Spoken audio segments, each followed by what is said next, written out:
Ciao, bentornato o bentornato su questo canale. Se invece sei nuova o nuovo, ti do il mio benvenuto.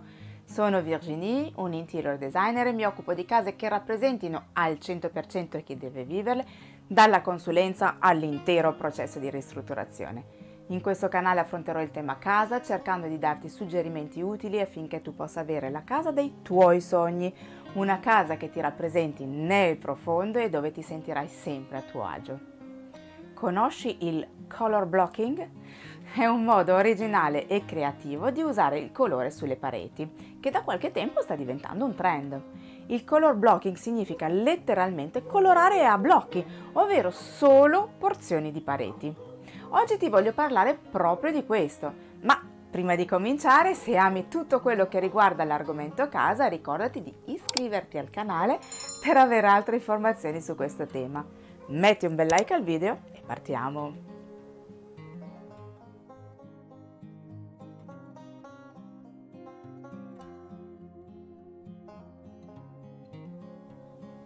Come funziona il color blocking? Inizialmente si vedevano pareti colorate solo fino a metà altezza, poi pareti divisi in triangoloni per arrivare ad usare tutte le forme geometriche e solo su porzioni di pareti, appunto. Il color blocking è davvero un'idea da tenere in considerazione se si vuole cambiare il look della propria casa o anche solo di una stanza. Questi accenti di colori dati alle pareti danno carattere e sono anche divertenti. Se hai un po' di manualità puoi anche pensare di fare tu stesso questi giochi di colore usando il nastro per mascherature. Attenzione solo a prendere un nastro davvero buono per evitare di portare via dell'intonaco quando lo rimuovi. Ma come applicare il color blocking?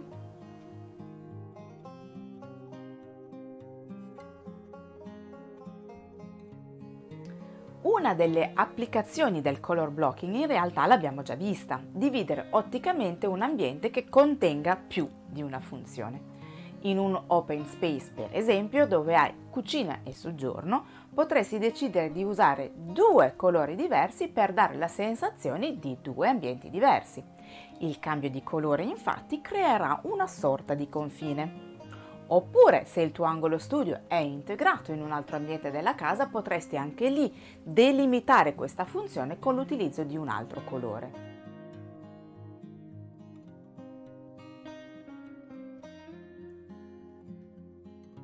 Ancora, se hai l'entrata che dà direttamente nel living, potresti colorare la zona entrato o anche solo riquadrare una eventuale console con lo specchio o l'appendiabiti. Naturalmente, se hai creato un angolo relax, come racconto qui e trovi il link anche qui sotto, anche questo angolo potrebbe essere definito con colori diversi rispetto al resto.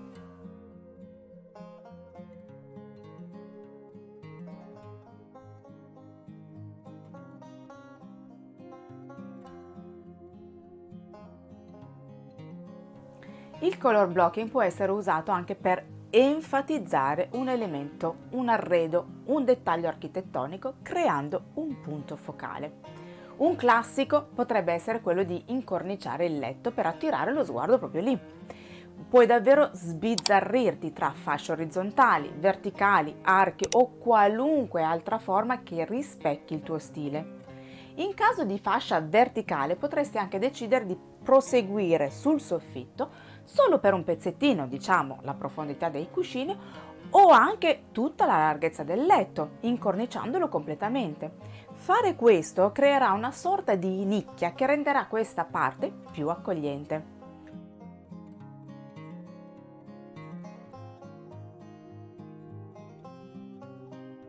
Molto divertente se usato in una camera per ragazzi, sempre per evidenziare il letto, ma magari anche una zona gioco o una zona studio. Nell'ultimo caso mi raccomando solo di non usare l'arancione perché è un colore distraente e quindi non concilia lo studio. Parlo di psicologia di colori qui e trovi il link in descrizione.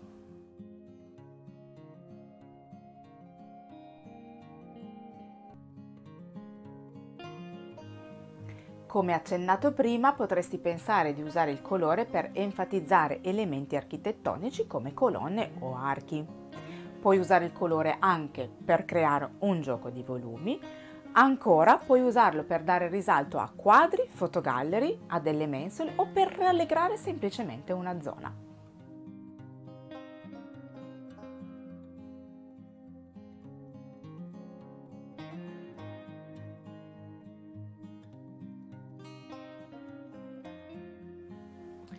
Colori e forme hanno un significato intrinseco profondo e usarli in un certo modo darà un certo tipo di comunicazione.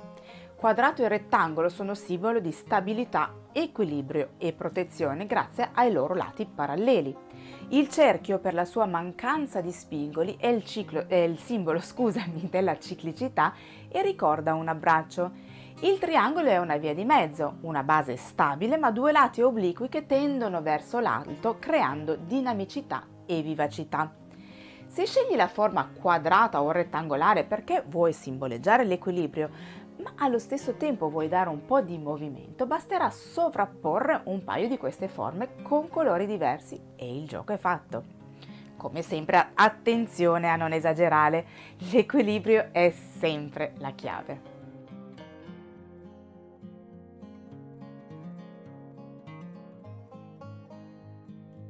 Ovviamente il color blocking può essere usato anche in maniera creativa e divertente, senza un motivo vero, per dare un tocco in più assolutamente inaspettato. Sono sprazzi di colore che possono sembrare messi lì a caso, ma che sono originali proprio per questo.